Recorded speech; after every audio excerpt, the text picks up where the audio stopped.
congregations today where you have a lot of churches, you have Lutheran, you have Methodist, you have so and so.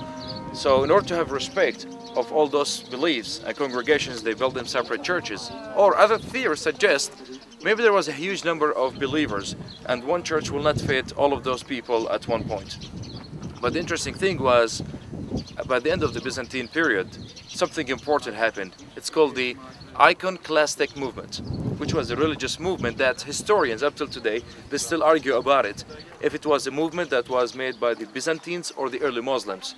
Whoever did it, it was only for religious reasons, and the goal was to destroy any figures or pictures of human reasons because of religious purposes.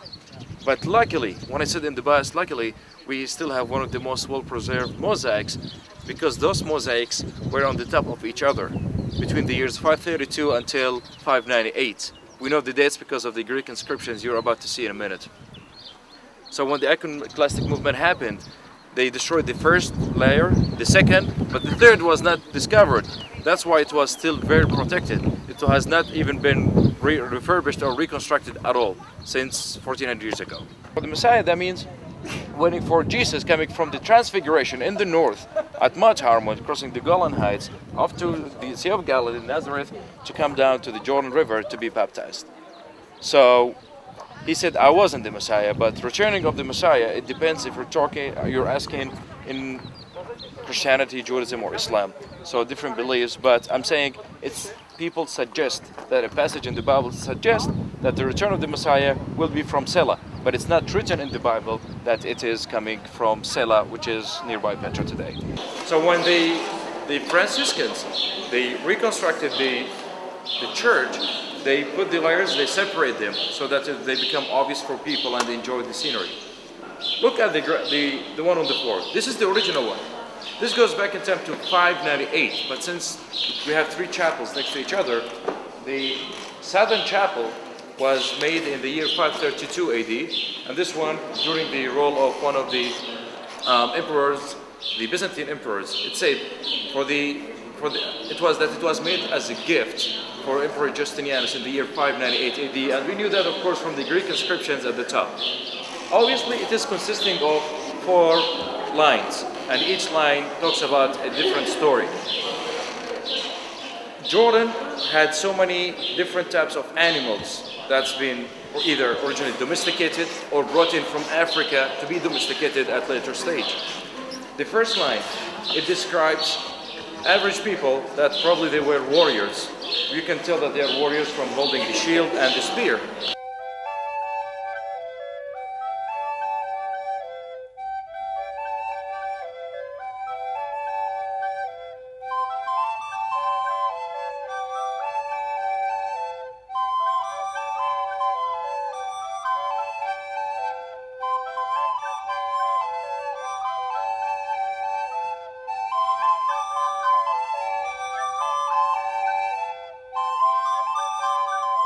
My name is Ibrahim Abdelhaq. I'm a Jordanian tour guide and I'm showing you around Jordan today. Where we are right now, we're standing on the top of Mount Nebo, locally known as Mount Nebo, but it has a biblical name, and that's Mount Pisgah.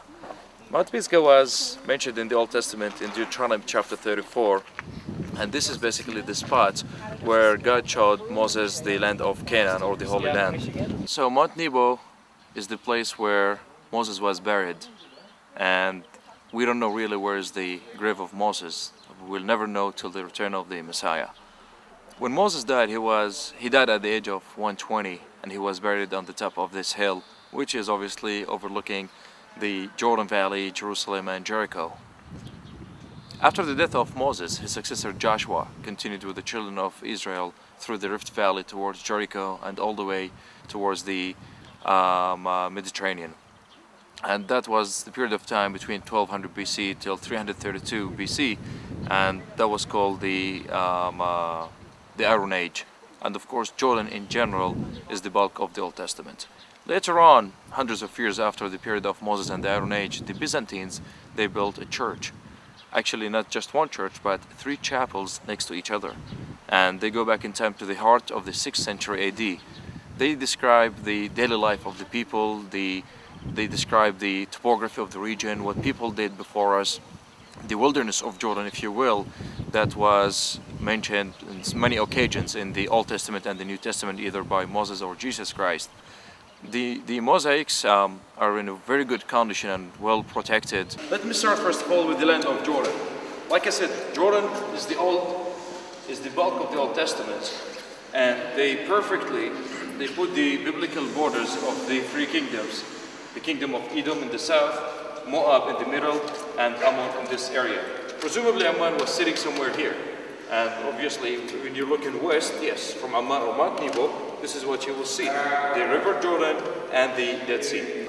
Jerusalem is so popular with its marvelous gates, the towers of East Jerusalem. Of course, East Jerusalem is where the Palestinian population, West Jerusalem is where the Israelis live. Let me give you an example of some of those gates. The Damascus Gate, for instance, and you have the Jaffa Gate. South of Jerusalem is Bethlehem, where Jesus was born. If you travel north of that, those cities, some we know about and some we don't. Why? Some of the cities we knew about from studying the Bible, either Old Testament or New Testament. But today, from an archaeological perspective, when you look for those cities, you really cannot find all of them. The Sinai Desert is not really the largest desert in the Arab world. Saudi Arabia is the largest, actually. It's all desert. When Moses lost his way with the children of Israel, they lost it somewhere around this area, the Sinai Desert, for 40 years. Then Moses received the 10 Commandments from God right on the top of Mount Sinai, where today there is the monastery of St. Catherine. The King's Highway originally was made or founded by the ancient kings of the Jews. That was during the Iron Age, from the Old Testament.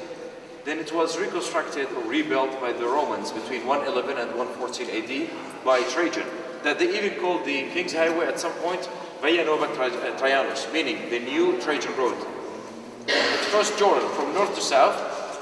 It would stop at some point on the suburbs of Petra, where the caravans would stop, and they will continue a long journey towards Gaza Strip on the Mediterranean. So say Petra is here, they would continue through Memphis, Halasa, Abada, Nassan, and all the way to Gaza Strip on the Mediterranean. The Nile River, as the longest river that starts from Victoria Lake in the south, end up in the Mediterranean. There's another one in the United States. St. John. St. John, exactly. This is the Nile River, and it flows south to north. Meanwhile, this area, it could represent the delta, or the land of fertility in Egypt.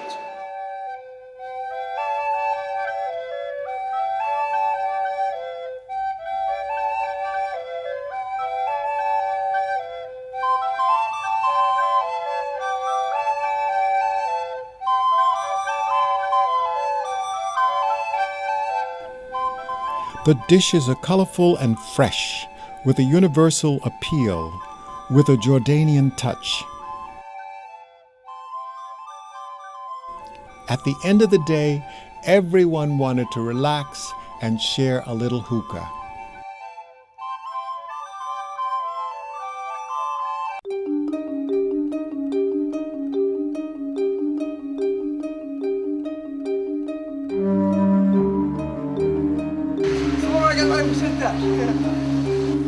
I hope you enjoyed this experience here in Jordan. It's been a mind-blowing experience. The people, the cuisine, and camping out at the Rum Wadi was just the most extraordinary experience I've ever had. So until next week, I'm Jon Haggins, the GlobeTrotter. I'll see you then. Remember, get up, get out, and travel.